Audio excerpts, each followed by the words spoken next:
Good morning, everyone. Julia here in our adulting series.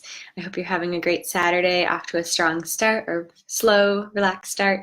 And today I happen to be wearing my equality period shirt, equality comma period. Um, and yesterday I happened to have my IUD removed. That's why I wasn't able to broadcast live, and why Maddie and her mom did a wonderful live stream.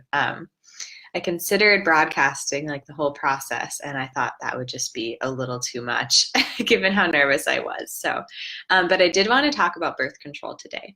And I can bet that probably most of you have thought about birth control at some point, whether it was just in your high school sex ed class where they were teaching you how to put a condom on, to like a plastic penis or a banana, or today in your doctor's office trying to understand what all of your options are.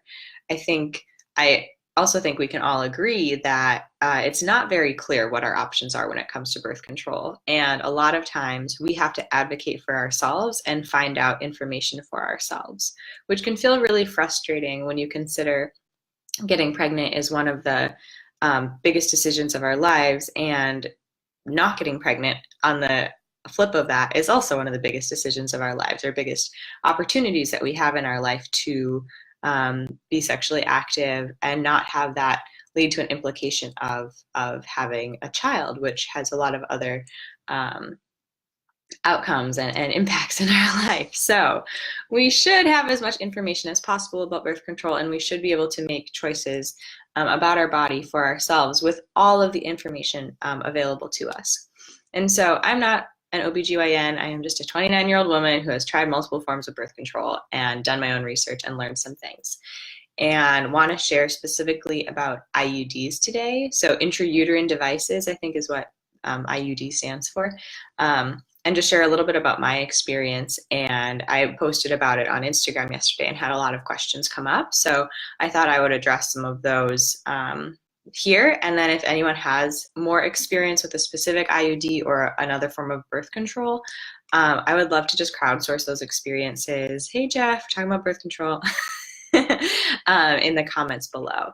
So if you do have other questions, or if you have your own experiences with a specific type of birth control, I would love to share them, because I think another missing piece here is just being able to hear directly from women who are using different forms of birth control, and not having to go into like Reddit threads of like, what was your IUD like? What are the other forms of birth control? Let's try to crowdsource some of the information here on the Rise platform. So what is an IUD? Why might you consider using an IUD? So an IUD is actually a little tiny piece of plastic. It's a little T, probably about this big, and it gets inserted into your uterus. And so it goes up further than a tampon goes. It actually goes so far up that you can't feel it with your hand once it's inserted. You can feel the little metal strings that hang down. They're kind of like little flexy metal strings. But it actually gets inserted all the way up into your uterus. And there are hormonal and non-hormonal versions of IUDs. So the hormonal versions that are most common are called Skyla and Mirena. And Mirena lasts for 5 years, so it just is like a larger dose overall of the hormone, and it will last for 5 years, whereas Skyla lasts for 3 years, so it's a slightly smaller dose of the hormones. And then the non-hormonal version is Paragard. Hey, we're talking about IUDs. You might love this conversation. If you have comments, questions, message. So there's the hormonal and non-hormonal versions of IUDs. And I actually just learned from Elizabeth that there's a fourth called Kyleena, which just has progesterone. So it doesn't have estrogen in it, which some people are not able to have additional estrogen put into their bodies. And so Kyleena might be an option. So first of all, kind of know what your options are. And when you go into your doctor, you can pull out those words, Mirena, Skyla, Paragard, Kyleena, and actually ask them about those specifically, because your doctor might just recommend one and not actually tell you what all of the options are. So know what your options are. There are hormonal and non-hormonal forms of IUDs. And like I said, some are longer, some are shorter. The other thing to know about those IUDs that I just described are that the Mirena, the one that lasts the longest, 5 years, is slightly physically bigger. So it can be harder to insert or more uncomfortable for women who haven't given birth. So I had a Skyla, and that was the smaller one that lasted for 3 years. And I opted for that one because I've never given birth. So it's a little bit easier to insert and a little bit more comfortable. And once it's inserted, you don't feel anything. So it's more about being able to insert it in the first place. So people like them because they're long lasting. So they will last once you get one in for 3 to 5 years. And in terms of the hormonal aspect, it's localized. So instead of taking a pill, a birth control pill that is hormonal, that goes through your entire digestive tract, so like releasing hormones all along the way. The IUD is just local to your uterus. So for some people who are trying to kind of reduce the impact of additional hormones on their body, an IUD makes more sense to them because it's more localized. However, there are still hormones being released into your body, and our body is one system. So like how much does that actually help? I'm not sure. The other reason is that you don't have to think of, like, if you're taking the pill or using a condom, you have to think about that every single day and make sure that you have it on you or that you're taking your pill within like a 2-hour window or it's not effective. So with the IUD, once they insert it, it's just done and you can have sex whenever you want and it's 99% effective. So there are some instances where people get pregnant on an IUD. It does happen. It has happened. But it is one of the most secure forms of birth control, and you should be able to use that without any additional protection. But like I said, there have been some instances where it's happened where you've gotten pregnant, but it's 99% effective. And then on the flip side, people do have so those are all kind of like the benefits of using an IUD, and then some of the downsides of using an IUD I also wanted to share, because you should go into this with eyes wide open, knowing exactly what might happen and what you can look for. So if it's not working for your body, you feel super comfortable going back to the doctor and saying, hey, this is not working, I need to get it taken out. And the reason that I want you to feel empowered to listen to your body and your signals is because a lot of times, and there's research on this, like doctors downplay women's pain. And so when a woman goes into the clinic and says she's experiencing a certain level of pain, for whatever reason, a lot of times doctors don't treat that as urgently as if a man had come in and said the same thing. So whether they're not believing it or they have some bias, whatever it might be, you might not get the care that you need unless you really advocate for it. And I think that includes IUDs. A friend of mine shared that she was having a lot of pain with her IUD and went into the doctor and said, I think I need to take it out. And they said, no, you're fine, you're fine. And she had to essentially like yell and say, like, this is not okay. Like, I'm in so much pain. And probably because women are so freaking tough, she probably was like keeping it together, relatively speaking.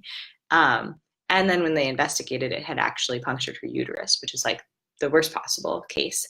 And if she hadn't like really stood her ground and actually gotten emotionally invested and kind of worked up, they might not have done anything about it. So the things that can happen are it can puncture your uterus. So if it goes too far or if it's misplaced, it could potentially puncture the wall of your uterus, which is quite painful.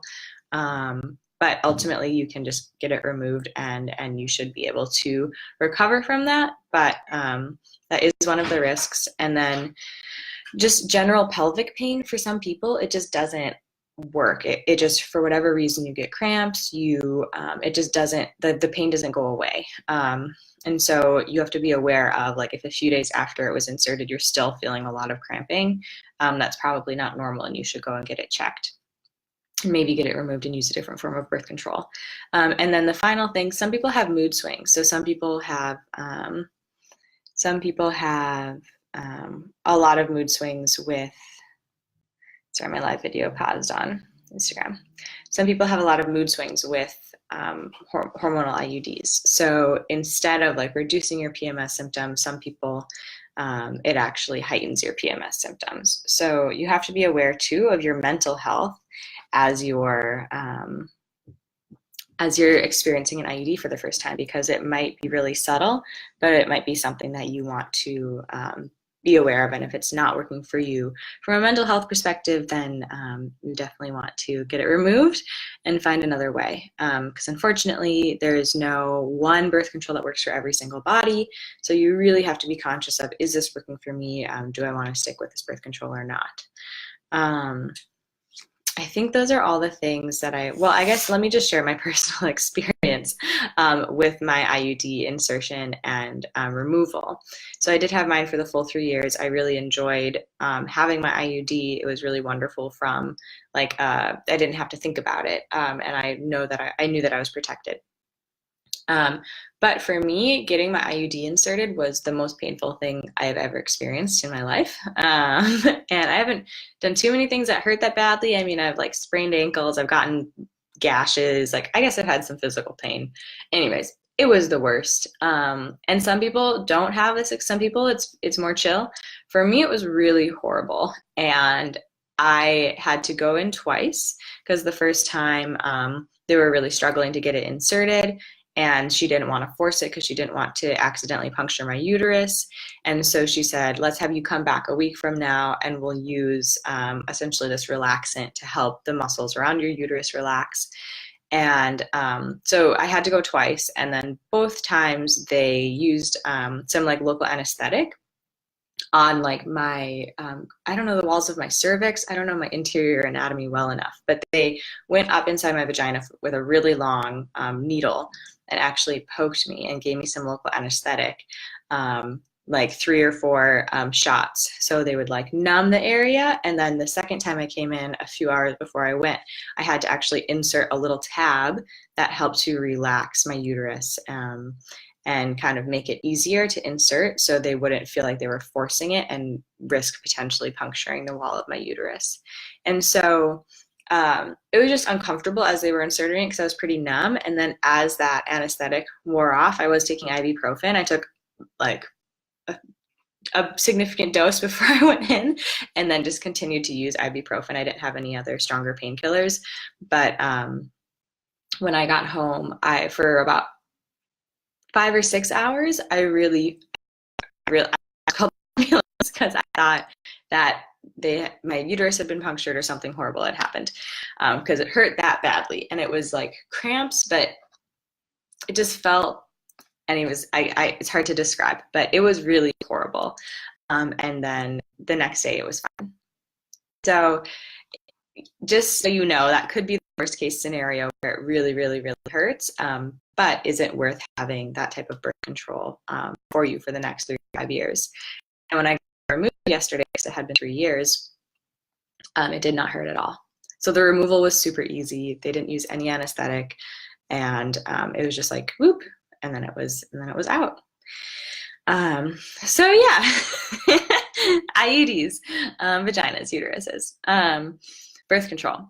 All things that we should talk about more openly, more regularly, and just to know that as the patient, as the client, you need to, and as the human managing your own body, you should be fully informed of all of your choices before you decide on one. Your doctor should be more than willing and able to tell you about all the different forms of birth control, all the different versions of IUDs and beyond. If you have experience with IUDs or other forms of birth control, please comment again and join the early access list for RISE. We're opening enrollment in our RISE private community where we have a ton of learning modules, mentorships, private community page, April 1st. So join the early access list, and I hope you enjoyed this broadcast. All right, have a great Saturday. Bye.